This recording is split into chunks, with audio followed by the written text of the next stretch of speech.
این معلمان از آن ستاد مکتب اوید با آمادگی مؤسسه به سال نوی تحصیل حالت سیمخانه‌ها را از نظر گذرانده ایستادند. آنها صفت تعمیر، موجودیت قوای برق، روشنایی و تامین بخطری آن برای خوانندگان، حالت میز و کرسی و وضع شبندی تیره‌ها و دیگر طلبات‌های معیاری برای تحصیل در سیمخانه‌ها پیش بینی شده را از نظر گذرانده سپس سیمخانه را برای استفاده قبول می‌نمایند. در مؤسسه تحصیلات میانه عمومی رقم 10 در ناحیه واسه همینطور همه سیمخانه‌ها بعد از نظر گذراندن ستاد مکتبی مورد استفاده قرار داده شدند. تدبیر مذکور در دوره چهاربینی‌های جشنی بخشیده به 30 سالگی استقلال دولتی جمهوری تاجیکستان راه اندازی کرده شده است. مؤسسه تحصیلات میانه عمومی رقم 10 ناحیه واسه برای سال خانشی 2021-2022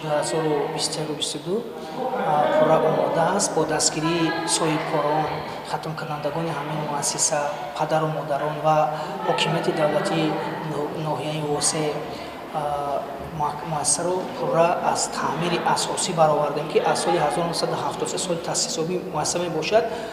تعمیر اساسی رو ندیده بود. ما با دستگیری همین شخصا با کلی آموزگاران در یک جایگی مکتب رو از تعمیر اساسی برآوردیم.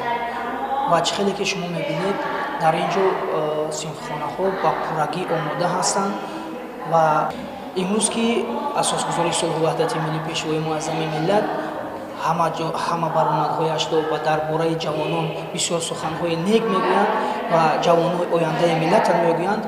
ما رو در یک وظیفه پرمسئول تعیین نمودند. ما کوشش میکنیم که همچون یک جوان با مردم، با باوری مردم، با باوری سرور دولتمون ارزنده باشه. در ناحیه واسه بین 72 مؤسسه تعلیمی مؤسسه تحصیلات میانه عمومی رقم 10 یکی از کلانترین مؤسسه‌های تعلیمی به شمار می‌رود.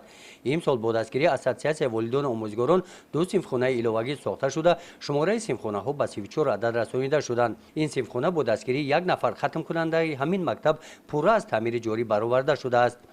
با دستگیری مرکز ملی تستی نزد پرزیدنت جمهوری تاجیکستان این سال 150 میز و کرسی‌های نو وارد مکتب گردیدند. مأموریت مکتب کوشش می‌نماید که در سمت مهیا نمودن شرایط‌های بهتری تعلیم بین دیگر مؤسسه‌های تعلیمی ناحیه نمونه عبرت گردد. گزارش خوجا نظریف خدای نظر ظهوروف از ناحیه واسه برای برنامه اطلاعاتی نوید.